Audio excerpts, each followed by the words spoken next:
दो प्रीलिम्स ना निकलने के बाद भी गिव अप ना करना और एक और अटेम्प्ट देना, आई थिंक।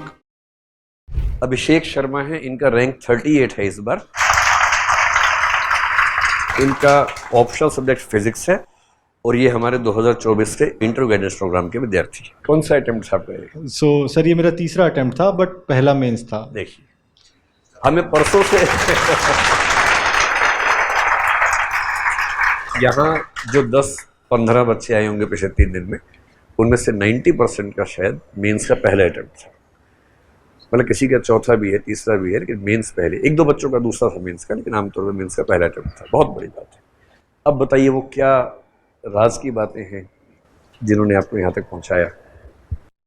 सर सबसे ज़रूरी बात जो मुझे लगती है कि दो प्रीलिम्स ना निकलने के बाद भी गिव अप ना करना और एक और अटेम्प्ट देना, आई थिंक बहुत इंपॉर्टेंट था मेरे लिए। बिकॉज जब आप अपना 100% देते हो और उसके बाद भी दो प्रीलिम्स फेल हो जाओ and you don't even realise कि आपसे गलती क्या हुई उन दो प्रीलिम्स में, क्योंकि पहले 2 अटेम्प्ट्स में मैं घर पर रह के तैयारी कर रहा था, तो there was no one to tell me कि मैं क्या गलत कर रहा हूँ। अपने हिसाब से मेरी तैयारी प्रॉपर थी, मैंने सारे स्टैंडर्ड सोर्सेज कंप्लीट किए थे, फिर भी आई फ्लंक्ड 2 प्रीलिम्स।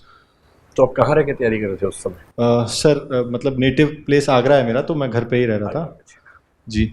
तो सर उसके बाद मुझे कुछ अपॉर्चुनिटी मिली, मैं गुड़गांव शिफ्ट हुआ पढ़ने के लिए।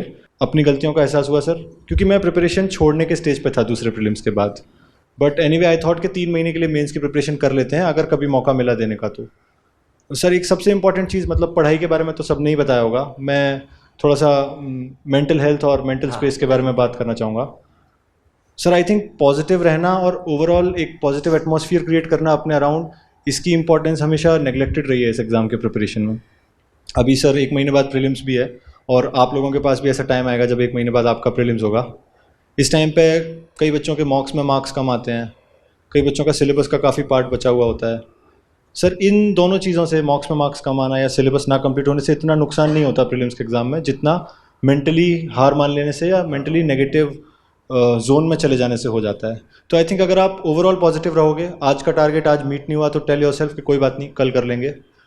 मॉक में मार्क्स कम आ गए तो टेल योरसेल्फ कि ठीक है, मॉक ही तो था, प्रीलिम्स में ले आएंगे। Just keep pushing yourself up. I know it's easier said than done, but fake it till you make it. अगर आप सच में पॉजिटिव नहीं रह पा रहे हैं तो एक्ट कीजिए पॉजिटिव रहने का, and I think it eventually helps. एक